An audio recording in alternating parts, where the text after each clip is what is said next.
लाहौर में 133 ज़िमनी इंतखाब का मैदान सज गया। वोटिंग जारी, शाम 5 बजे तक वोट डाले जा सकेंगे। 11 उम्मीदवार मैदान में। असल मुकाबला नून लीग और पाकिस्तान पीपल्स पार्टी के दरमियान मुतवक्के।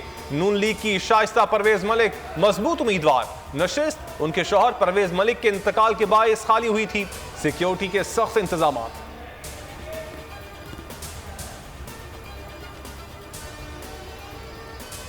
N133 ज़िमनी इंतखाब में आवाम भरपूर हिस्सा लें।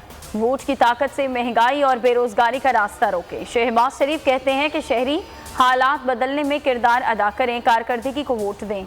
कमर जमान कायरा कहते हैं कि पीपल्स पार्टी ने मेहनत की, इलेक्शन जीतेगी। इलेक्शन पंजाब में पीपल्स पार्टी का रिवाइवल है। तहरीक इंसाफ की आज पार्टी वोटर्स को घरों में रहने की अपील। सेनेटर एजाज चौधरी कहते हैं कि आज का इलेक्शन इंतखाबी अमल के नाम पर स्याह धब्बा है। 20% से कम वोट कास्ट होने की पेशगोई। जरदारो खुद भाग जाओ वरना अवाम भगाएंगे। मुराद सईद का उमरकोट में सिंधी सकाफत रई से खिताब। कहा इनका दौर खत्म हो चुका, अब ये आखिरी हरबे इस्तेमाल कर रहे हैं।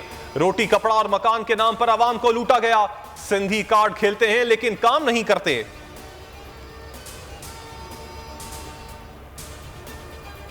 पीडीएम की स्टीयरिंग कमेटी का वर्चुअल इजलास शुरू। लॉन्ग मार्च से मुताल्लिक सिफारिशात तैयार की जाएंगी। तर्जुमान के मुताबिक सिफारिशात को कल सरबराही इजलास में पेश किया जाएगा।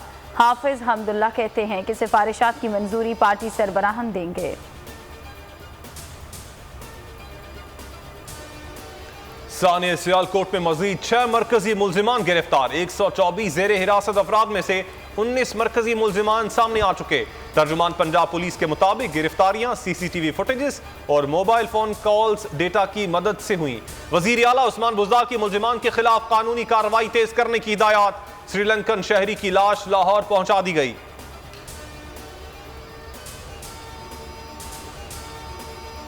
मेजर मोहम्मद अकरम शहीद का 50वां यौम शहादत। जहलों में तकरीब, मज़ार पर फूलों की चादर चढ़ाई गई, फातिहा खानी की गई। पाक फौज के दस्ते ने शहीद के मज़ार पर सलामी पेश की।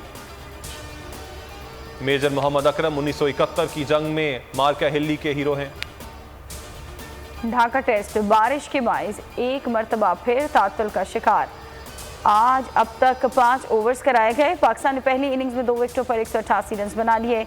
बाबर आजम और अजहर अली क्रीज पर मौजूद।